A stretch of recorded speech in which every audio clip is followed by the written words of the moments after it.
बंगाल चुनाव के चौथे चरण में मतदान जारी है। प्रधानमंत्री मोदी ने चौथे चरण में मतदाताओं को, खासकर युवाओं और महिलाओं को रिकॉर्ड संख्या में वोटिंग की अपील की है। चौथे चरण में 373 प्रत्याशी मैदान में हैं। इनकी किस्मत का फैसला 1.5 करोड़ मतदाता करने वाले हैं। पश्चिम बंगाल की 44 सीटों पर आज चौथे फेज की वोटिंग हो रही है। आज हावड़ा की 9, दक्षिण 24 परगना की 11, अलीपुरद्वार की 5, कूच बिहार की 9 और हुगली की 10 सीटों पर वोट डाले जा रहे हैं। केंद्रीय पर्यावरण मंत्री बाबुल सुप्रियो टॉलीगंज से चुनाव लड़ रहे हैं। पश्चिम बंगाल के चौथे फेज की वोटिंग में हावड़ा की 9, दक्षिण 24 परगना की 11, अलीपुरद्वार की 5, कूच बिहार की 9 और हुगली की 10 सीटों पर वोट डाले जा रहे हैं। बाबुल सुप्रियो टॉलीगंज से अरूप विश्वास टक्कर ले रहे हैं। टीएमसी छोड़कर बीजेपी में राजीव बनर्जी हावड़ा जिले की दोमजूर सीट और बीजेपी सांसद लोकेट चटर्जी चुनचुरा सीट से मैदान में हैं। भाजपा नेता लोकेट चटर्जी ने चुनाव आयोग को हुगली की पोलिंग बूथ नंबर 6 पर तोड़फोड़ की शिकायत की है। लोकेट चटर्जी ने कहा कि स्थानीय लोगों ने उन पर हमला किया, साथ ही पत्रकारों पर भी हमला किया गया। उन्होंने बूथ नंबर 6 पर अतिरिक्त बल भेजने की मांग की। इस कारण 93-94 नंबर बूथ पर वोटिंग 3 घंटे रुकी रही। पश्चिम बंगाल चुनाव में टीएमसी के रणनीतिकार प्रशांत किशोर का ऑडियो क्लिप वायरल हुआ है। इसमें वे कथित तौर पर कह रहे हैं कि एंटी इनकम्बेंसी स्टेट के खिलाफ है, ममता और मोदी पॉपुलर है। ये ऑडियो क्लिप आने के बाद प्रशांत किशोर ने सफाई दी है। उन्होंने भाजपा से पूरा ऑडियो जारी करने का आग्रह किया। चुनाव आयोग ने राजनीतिक दलों को कोविड गाइडलाइन के पालन की सख्त हिदायत दी है। चुनाव आयोग ने कहा कि स्टार प्रचारकों और नेताओं को मास्क पहनना चाहिए। यदि वे मास्क नहीं पहनेंगे तो बैठकों और रैलियों पर बैन लगा देंगे। दमोह उपचुनाव में प्रचार चरम पर पहुंच गया है। आज दिग्विजय सिंह कांग्रेस के लिए कैंपेनिंग करेंगे। उन्होंने कहा, राहुल लोधी ने जनमत को बेचा है। दिग्गी ने कांग्रेस की जीत का बड़ा दावा किया। कृषि कानूनों के विरोध में किसानों ने 24 घंटे के लिए कुंडली मानेसर पलवल एक्सप्रेसवे जाम किया। इसी के साथ किसानों ने ईस्टर्न पेरिफेरल एक्सप्रेसवे को भी जाम कर दिया। इसके तहत किसान कुंडली में केएमपी टोल प्लाजा पर जाम लगाकर कृषि कानूनों के खिलाफ प्रदर्शन करेंगे। भारत और चीन के बीच शुक्रवार को 11वें दौर की सैन्य स्तर की बातचीत हुई। इस दौरान भारत ने पूर्वी लद्दाख के हॉट स्प्रिंग, गोगरा और देपसाम की बाकी हिस्सों से सैनिकों की वापसी की प्रक्रिया को जल्द आगे बढ़ाने पर जोर दिया। पिछले साल पेंगोंग झील के पास हुई हिंसक झड़प के बाद दोनों पक्षों ने सैनिकों की तैनाती की थी। महाराष्ट्र में बेकाबू होते कोरोना संक्रमण को लेकर मुख्यमंत्री उद्धव ठाकरे सभी दलों के साथ मीटिंग करेंगे। वहीं बेकाबू संक्रमण पर लगाम लगाने सीएम ने राज्य के कुछ शहरों में नाइट कर्फ्यू और पूरे राज्य में वीकेंड लॉकडाउन का ऐलान किया। वीकेंड लॉकडाउन शुक्रवार शाम 8 बजे से लागू होकर सोमवार सुबह 7 बजे तक जारी रहेगा। महाराष्ट्र में कोरोना संक्रमण लगातार बढ़ रहा है। इसी के मद्देनजर आर्थिक राजधानी मुंबई में छत्रपति शिवाजी टर्मिनल स्टेशन के सामने लॉकडाउन का खासा असर दिखा। लॉकडाउन में प्राइवेट टैक्सी के अलावा बहुत कम बेस्ट बसों का संचालन हो रहा है। प्रशासन ने कोरोना प्रभावित इलाकों में सख्ती बढ़ा दी है। अमेरिका ने इंडो पैसिफिक क्षेत्र में चीन की भूमिका को भरोसे के लायक नहीं बताया। अमेरिकी कांग्रेस रिपोर्ट में कहा गया है कि इस क्षेत्र में बीजिंग की भूमिका के अविश्वास के चलते ऑस्ट्रेलिया, भारत, जापान और अमेरिका को साथ आना पड़ा और फिर इस तरह क्वाड मजबूत हुआ। इसी कारण जापान ने इस क्षेत्र में चीन की बढ़ रही ताकत को लेकर अपनी चिंता जाहिर की थी। एंटीलिया केस में गिरफ्तार मुंबई पुलिस के सस्पेंड एपीआई सचिन वझे को एनआईए कोर्ट ने 23 अप्रैल तक न्यायिक हिरासत में भेज दिया है। एनआईए की हिरासत का समय खत्म होने पर उसे कोर्ट में पेश किया जाएगा। मनसुख हिरेन की हत्या मामले में एनआईए ने कस्टडी बढ़ाने की मांग की थी। सुनवाई के दौरान वझे के वकील ने उसे सेफ सेल में रखने की मांग की। वाराणसी की एक अदालत ने गुरुवार को एएसआई को ज्ञानवापी मस्जिद मामले में सर्वेक्षण का आदेश दिया। इस केस में याचिकाकर्ता ने मस्जिद परिसर के सर्वेक्षण की मांग की थी। आरोप है कि 17वीं सदी में वाराणसी में मंदिर तोड़कर इस मस्जिद का निर्माण किया गया था। कोर्ट ने कहा कि सच्चाई जानने के लिए सर्वे कराना जरूरी है, लेकिन इस फैसले का विरोध भी होने लगा। शादियों के सीजन में सोने के दाम बढ़ने की संभावना है। सोने के दाम में 2 दिन की बढ़ोतरी के बाद गिरावट दर्ज की गई।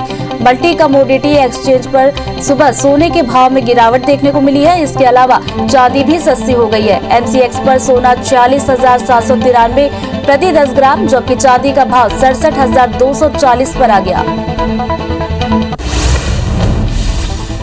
गुजरात में कोरोना के मामले लगातार बढ़ रहे हैं। बढ़ते संक्रमण के बीच सूरत में सोने का कारोबार मंदा हो गया है। व्यापारी ने बताया कि कोरोना के मामले बढ़ने से लोग सोना कम खरीद रहे हैं। पिछले 4-5 दिनों से गोल्ड व्यापार में काफी कमी देखी गई। इससे कारोबारियों को निराशा हाथ लगी है। कोरोना के केस बढ़ने के बावजूद ट्रेन सर्विस बंद नहीं होगी। रेलवे बोर्ड के चेयरमैन सुनील शर्मा ने कहा कि इसकी वजह से ट्रेन सर्विस बंद करने या ट्रेनों की संख्या में कटौती की कोई योजना नहीं है। उन्होंने भरोसा दिलाया कि यात्रियों के लिए पर्याप्त ट्रेनें चलाई जाएंगी। मांग बढ़ने पर अप्रैल-मई के दौरान ज्यादा ट्रेनें चलाने की भी योजना है। प्रधानमंत्री नरेंद्र मोदी देश भर में 5 दिनों का टीका उत्सव मनाने के बयान पर कांग्रेस नेता राहुल गांधी ने तंज कसा। राहुल ने कहा कि बढ़ते कोरोना संक्रमण में वैक्सीन की कमी बड़ी समस्या है। ये उत्सव का समय नहीं है। उन्होंने सवाल किया कि अपने देशवासियों को खतरे में डालकर क्या वैक्सीन एक्सपोर्ट करना सही है। केंद्र सरकार को राज्यों से पक्षपात किए बिना उनकी मदद करनी चाहिए। एम्स दिल्ली में केवल इमरजेंसी सर्जरी ही की जाएगी। जनरल OT और OPD बंद रहेगी। बता दें कि दिल्ली एम्स में पिछले एक हफ्ते से डॉक्टर समेत 32 हेल्थ वर्कर्स में कोरोना संक्रमण की पुष्टि हुई थी। कोरोना के बढ़ते प्रकोप के बीच एक हफ्ते के अंदर एम्स नई दिल्ली के कई डॉक्टर समेत 32 हेल्थ वर्कर्स कोरोना पॉजिटिव पाए गए। इन सभी लोगों को वैक्सीन की दोनों डोज दी जा चुकी है। एक दिन पहले ही दिल्ली के सर गंगाराम हॉस्पिटल के 37 डॉक्टर संक्रमित पाए गए थे। राष्ट्रीय स्वयंसेवक संघ प्रमुख मोहन भागवत कोरोना पॉजिटिव हो गए हैं। RSS की ओर से जारी ट्वीट में जानकारी दी गई है कि RSS के chief doctor Mohan Bhagwat corona positive पाए गए हैं। अभी उन्हें कोरोना के सामान्य लक्षण हैं और वे सामान्य जांच और सावधानी के नाते नागपुर के किंग्सवे अस्पताल में भर्ती हुए हैं। दुनिया भर में कोरोना संक्रमितों का कुल आंकड़ा 13 करोड़ 52 लाख को पार कर गया। वहीं 29,27,000 मरीजों की मौत हो चुकी है। दुनिया भर के 10 करोड़ 88 लाख मरीज कोरोना को हराकर स्वस्थ हो चुके हैं। हालांकि दुनिया में 2 करोड़ 35 लाख एक्टिव मरीजों का इलाज जारी है। संक्रमण के मामलों में अमेरिका और ब्राजील के बाद भारत तीसरे नंबर पर बना हुआ है। देश में एक दिन में रिकॉर्ड 1,44,000 नए मामले सामने आए। इससे कोरोना केस 1 करोड़ 32 लाख के पार पहुंच गए। कोरोना से 773 नई मौत से अब तक 1,68,467 मरीजों की मौत हो चुकी है। वहीं संक्रमण के मामले में भारत दुनिया में तीसरे नंबर पर बना हुआ है। हालांकि देश में 24 घंटे में 77,000 से ज्यादा मरीज ठीक भी हुए। महाराष्ट्र में करीब 58,000 नए मामलों से कुल आंकड़ा 32,88,000 को पार कर गया। राज्य में 301 मौत से अब तक 57,329 मरीजों की मौत हो चुकी है। वहीं एक्टिव मरीजों का आंकड़ा 5,34,000 को पार कर गया। राज्य में 45,000 से ज्यादा मरीज स्वस्थ भी हुए हैं। देश में कोरोना संक्रमण के मामले में महाराष्ट्र पहले नंबर पर है। नागपुर में वाड़ी इलाके में शुक्रवार रात एक कोविड हॉस्पिटल में आग लग गई। इससे एक महिला समेत कुल 4 लोगों की मौत हो गई। हॉस्पिटल में कुल 27 मरीजों का इलाज चल रहा था। अस्पताल को खाली कराकर सभी मरीजों को तुरंत दूसरे अस्पताल में शिफ्ट किया गया। बढ़ते कोरोना संक्रमण को रोकने 10 दिन के लिए राजधानी रायपुर को लॉक कर दिया गया है। सुबह और शाम दूध वितरण और मेडिकल इमरजेंसी की छूट जारी रहेगी। राजनांदगांव में आज दोपहर 12 बजे से लॉकडाउन जारी रहेगा। वहीं कोरिया और बलौदा बाजार कल से लॉक होंगे। छत्तीसगढ़ में 11,447 नए मरीज से आंकड़ा 4,18,000 को क्रॉस कर गया। वहीं एक्टिव मरीजों का आंकड़ा 76,868 पर पहुंच गया है। 91 मरीजों की मौत से अब तक 4,654 लोगों की मौत हो चुकी है। तो वहीं 2,613 मरीजों के डिस्चार्ज होने से कुल आंकड़ा 3,37,000 को पार कर गया। रायपुर से सबसे ज्यादा 2,622 नए केस सामने आए। किरंदुल में सर्वाधिक 60 मरीज मिलने के बाद SDM प्रकाश भारद्वाज ने बचेली ब्लॉक के सभी साप्ताहिक बाजारों को बंद करने का आदेश जारी किया। देर शाम बचेली के सभाघर में पुलिस अधिकारी, राजस्व विभाग, व्यापारी संघ और मीडिया प्रतिनिधियों से आम चर्चा हुई। बंद के दौरान पेट्रोल पंप, स्वास्थ्य सेवा एवं मेडिकल स्टोर, रसोई गैस और दूध पार्लर को छोड़कर सभी दुकानें बंद रहेंगी। कोरोना संक्रमण के बीच दुर्ग से सावधान और सतर्क करने वाली तस्वीर सामने आई है। मुक्तिधाम में जल रही थोक बंद चिताएं जलाई जा रही हैं। यहाँ रोज 50 से 60 शवों का अंतिम संस्कार किया जा रहा है। प्रदेश में कोरोना से मरने वालों की संख्या लगातार बढ़ रही है। कोरबा जिले में 523 नए संक्रमितों के साथ कोरोना विस्फोट हुआ। बढ़ते संक्रमण के कारण जिले में 12 अप्रैल से 21 अप्रैल तक 10 दिनों के लिए लॉकडाउन लगा दिया गया है। कलेक्टर किरण कौशल की अध्यक्षता में हुई बैठक में यह फैसला लिया गया। यहाँ करतला से 83, कटघोरा से 127, कोरबा शहर से 218 लोग संक्रमित मिले हैं। जिले में सिर्फ जरूरी सेवाओं पर ही छूट मिलेगी। मध्य प्रदेश में 4,882 नए केस मिलने से आंकड़ा 3,27,000 को पार कर गया। राज्य में 30,486 संक्रमित मरीजों का इलाज जारी है, तो वहीं प्रदेश में 23 मरीजों की मौत से कुल आंकड़ा 4,136 पहुंच गया। बढ़ते संक्रमण के बीच इंदौर में 887 और भोपाल में 686 नए केस सामने आए। वहीं गाइडलाइन की बात की जाए तो गाइडलाइन के पालन को लेकर सख्ती बरतना शुरू हो गई है। मध्य प्रदेश के शहरी क्षेत्रों में आज से वीकेंड लॉकडाउन लागू किया गया है। सीएम शिवराज सिंह ने मंत्रियों को अलग अलग जिलों की जिम्मेदारी सौंपी है। सीएम ने कहा कि हॉस्पिटल में ऑक्सीजन और इंजेक्शन की समुचित व्यवस्था हो, इसके निर्देश दिए गए हैं। कोरोना के बढ़ते मामलों पर सीएम शिवराज जिलों के क्राइसिस मैनेजमेंट की बैठक लेंगे। दोपहर 3 बजे सीएम प्रदेश के हालातों पर समीक्षा बैठक करेंगे। उन्होंने ऑक्सीजन संकट से इनकार किया है। वहीं हर महीने रेमडेसिविर इंजेक्शन के 1 लाख डोज मुहैया कराने की भी बात कही। मध्य प्रदेश के शहरी क्षेत्रों में वीकेंड लॉकडाउन जारी कर दिया गया है। प्रदेश में केवल जरूरी सेवाओं को छूट दी गई है।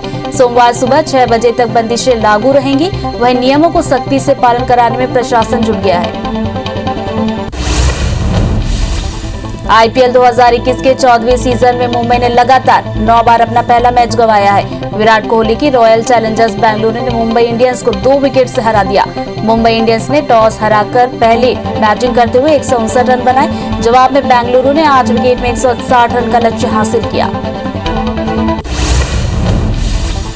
मुंबई में आज आईपीएल 2021 के 14वें सीजन में चेन्नई सुपर किंग्स और दिल्ली कैपिटल्स के बीच मैच खेला जाएगा। दोनों के बीच का मुकाबला दिलचस्प होगा, जो कि 7:30 बजे शुरू हो जाएगा। दिल्ली की कप्तानी ऋषभ पंत के हाथों में होगी, तो वहीं धोनी की अनुभवी टीम और दिल्ली के युवा जोश के बीच रोचक मुकाबले की होने की संभावना है। ब्रिटेन की महारानी क्वीन एलिजाबेथ द्वितीय के पति और एडिनबर्ग के ड्यूक प्रिंस फिलिप का 99 वर्ष की उम्र में निधन हो गया। प्रिंस फिलिप ने 1947 में राजकुमारी एलिजाबेथ से शादी की थी। प्रिंस फिलिप का हाल ही में दिल का ऑपरेशन भी हुआ था। वे लंबे समय तक अस्पताल में भर्ती रहे थे। कांग्रेस के सीनियर लीडर और पूर्व मंत्री महेश जोशी का निधन हो गया है। आज उनका अंतिम संस्कार इंदौर में किया जाएगा। प्रदेश कांग्रेस अध्यक्ष कमलनाथ ने महेश जोशी के निधन पर दुख जताया है। कमलनाथ ने इसे पार्टी के लिए अपूर्णीय क्षति बताया। पेंड्रा में बारातियों से भरी पिकअप पलटने से गंभीर हादसा हो गया। सड़क हादसे में 28 लोग घायल हो गए, वहीं 5 लोगों की हालत गंभीर बनी हुई है। सभी घायलों को जिला अस्पताल में भर्ती कराया गया। पश्चिम बंगाल चुनाव प्रचार के दौरान बीजेपी राष्ट्रीय अध्यक्ष जेपी नड्डा ने वर्धमान उत्तर और दक्षिण विधानसभा में रोड शो किया। इस दौरान एमपी के गृह मंत्री नरोत्तम मिश्रा भी रोड शो में मौजूद रहे। वहीं वर्धमान पहुंचे जेपी नड्डा का गृह मंत्री नरोत्तम मिश्रा ने हेलीपैड पर स्वागत किया। चुनाव आयोग ने मुख्यमंत्री और टीएमसी अध्यक्ष ममता बनर्जी के ओएसडी अशोक चक्रवर्ती को तत्काल प्रभाव से हटा दिया है। विधानसभा चुनाव को लेकर ममता बनर्जी लगातार निर्वाचन आयोग पर सवाल उठा रही हैं। इस बीच चुनाव आयोग ने अशोक चक्रवर्ती को हटा दिया है। ऐसे में आयोग और ममता बनर्जी में खटास और बढ़ सकती है। जम्मू कश्मीर में शोपियां जिले में शुक्रवार को लगातार दूसरे दिन सुरक्षा बलों और आतंकियों के बीच मुठभेड़ हुई। यहां एक मस्जिद में छिपे 5 आतंकियों को सुरक्षा बलों ने मार गिराया। वहीं 4 जवान घायल भी हुए। पुलिस ने आतंकियों को सरेंडर करने कहा था, मगर आतंकियों ने सरेंडर करने से मना कर दिया। वहीं पुलवामा के त्राल में भी 2 आतंकी मारे गए हैं, जिसमें गजवत उल हिंद का सरगना भी ढेर किया गया। पिछले 24 घंटे में अलग अलग एनकाउंटर में 7 आतंकी ढेर किए गए। कोरबा में गुम और चोरी हुए 65 मोबाइल फोन को उनके वास्तविक मालिकों को लौटाया गया। पुलिस ने इन सभी मोबाइल को अलग अलग स्थानों से बरामद किया था। कोरबा पुलिस की साइबर सेल और रामपुर पुलिस ने मिलकर फोन को रिकवर किया। एएसपी कीर्तन ठाकुर ने मोबाइल फोन को उनके मालिकों को लौटाया। रायपुर के कारोबारी को वसूली के लिए धमकी देने वाले आरोपी डोपर रवि कुमार को पुलिस ने गिरफ्तार किया। विजयनगर निवासी आरोपी ने तेली बांधा के एक व्यापारी को फोन पर 10 लाख रुपए की फिरौती की मांग की थी। आरोपी ने स्वयं को नक्सली बताकर पैसे नहीं देने पर जान से मारने की धमकी दी थी। आरोपी कारोबारी के यहाँ पहले काम करता था। कोरोना संक्रमण को गंभीरता से लेते हुए रतलाम कलेक्टर एवं डीआरएम ने पहल की है। प्रशासन ने जिले में 9 दिनों का संपूर्ण लॉकडाउन लगा दिया है। यात्रियों का टेस्ट नेगेटिव आने के बाद ही यात्रा की परमिशन मिलेगी। कलेक्टर ने रेलवे स्टेशन पर कोविड केयर सेंटर और रेलवे हॉस्पिटल में मरीजों के इलाज की मांग की है। अब रेलवे हॉस्पिटल में कोरोना संक्रमित मरीजों का भी इलाज हो सकेगा।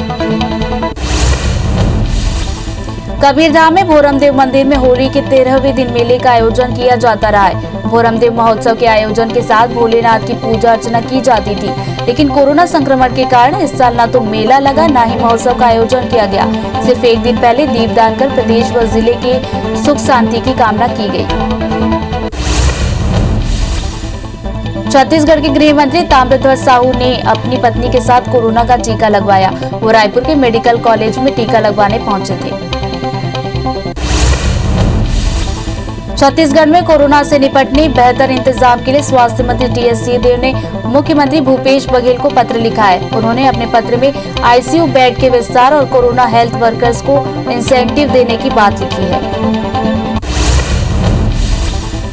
बढ़ते कोरोना संक्रमण को लेकर छत्तीसगढ़ के मुख्यमंत्री भूपेश बघेल ने वरिष्ठ पत्रकारों, प्रिंट और इलेक्ट्रॉनिक मीडिया के संपादकों से बातचीत कर सुझाव मांगे। आईबीसी 24 के managing editor doctor Shirish Mishra ने मुख्यमंत्री को गंभीर मरीजों को सबसे पहले और सुलभ इलाज की व्यवस्था का सुझाव दिया। रायपुर में कोरोना को लेकर जागरूकता अभियान रोको और टोको की शुरुआत की गई है। सीएम भूपेश बघेल ने हरी झंडी दिखाकर इसकी शुरुआत की। साथ ही अभियान का थीम सॉन्ग भी लॉन्च किया गया।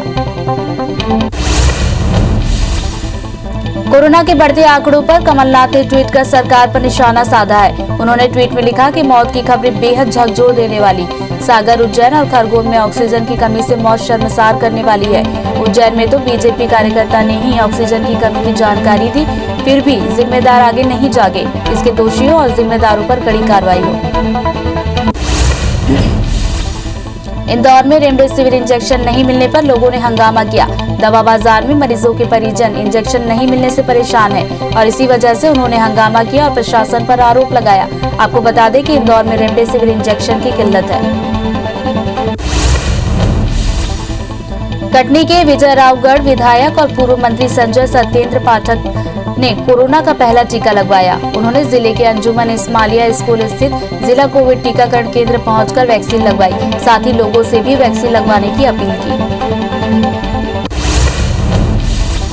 बढ़ते कोरोना संक्रमण की स्थिति का जायजा लेने केंद्रीय स्वास्थ्य विभाग की टीम दुर्ग पहुंची। केंद्रीय टीम के 5 सदस्यों ने दुर्ग के विभिन्न क्षेत्रों का दौरा कर जानकारी इकट्ठा की। इसके साथ ही टीम ने सबसे ज्यादा संक्रमित मिलने वाले इलाकों में जाकर लोगों से बातचीत की। दुर्ग में लगातार बढ़ते कोरोना मरीजों की संख्या को लेकर दुर्ग विधायक अरुण वोरा ने स्वास्थ्य मंत्री को पत्र लिखा है। विधायक ने पत्र के माध्यम से स्वास्थ्य मंत्री टीएस सिंहदेव से ज्यादा वेंटिलेटर और ऑक्सीजन बेड उपलब्ध कराने की मांग की है। कबीरधाम जिले के सबसे बड़े सराफा बाजार में 7 कोरोना मरीज मिलने से पूरे इलाके को कंटेनमेंट जोन घोषित किया गया, लेकिन लोग बेफिक्र होकर यहां आना जाना कर रहे हैं, जिससे प्रशासनिक व्यवस्था और सुरक्षा पर भी सवाल खड़े हो रहे हैं। वहीं यहां थोड़ी सी लापरवाही लोगों पर भारी पड़ सकती है। लॉकडाउन के चलते गोबरा नवापारा और राजिम को जोड़ने वाले पुल पर पुलिस का पहरा लगा दिया गया है, जिसकी वजह से पहले दिन ही पुल पर पुलिस और कुछ लोगों के बीच तनातनी हो गई, जिसके चलते पुल के ऊपर और गोबरा नवापारा की सीमा पर काफी लंबा जाम लग गया।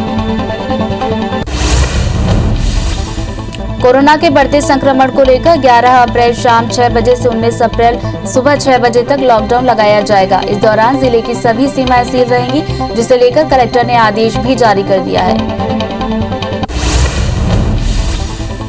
इंदौर में कोरोना संक्रमण की चेन को रोकने शहर के 34 वार्डों में माइक्रो कंटेनमेंट जोन बनाने का फैसला लिया गया है, जहां जरूरी कार्य होने पर ही बाहर जाने की अनुमति होगी। जोन में स्वास्थ्य कर्मी लगातार स्क्रीनिंग करेंगे। जो ज्यादा संक्रमित होंगे उन्हें बेहतर उपचार देने के साथ ही होम आइसोलेट किया जाएगा। दुर्ग जिले में कोरोना का संक्रमण तेजी से बढ़ रहा है, वहीं मौत का आंकड़ा भी डराने वाला है। आलम यह है कि मौत के बाद शव को रखने की भी दिक्कत हो रही है। जिला अस्पताल के मरचुरी में शव रखने की जगह नहीं है। मुक्ति धामों में रोजाना 15 से ज्यादा शव जलाए जा रहे हैं। बलरामपुर जिले के राजपुर के सामुदायिक स्वास्थ्य केंद्र को समय से पहले बंद करने का मामला सामने आया। लोग जागरूक होकर हर दिन कोरोना टेस्ट कराने स्वास्थ्य केंद्र पहुंच रहे हैं, लेकिन केंद्र में दोपहर 2 बजे के बाद ताला लग जाता है, जिससे बाकी ग्रामीण अपना टेस्ट नहीं करा पाते और परेशान होते रहते हैं।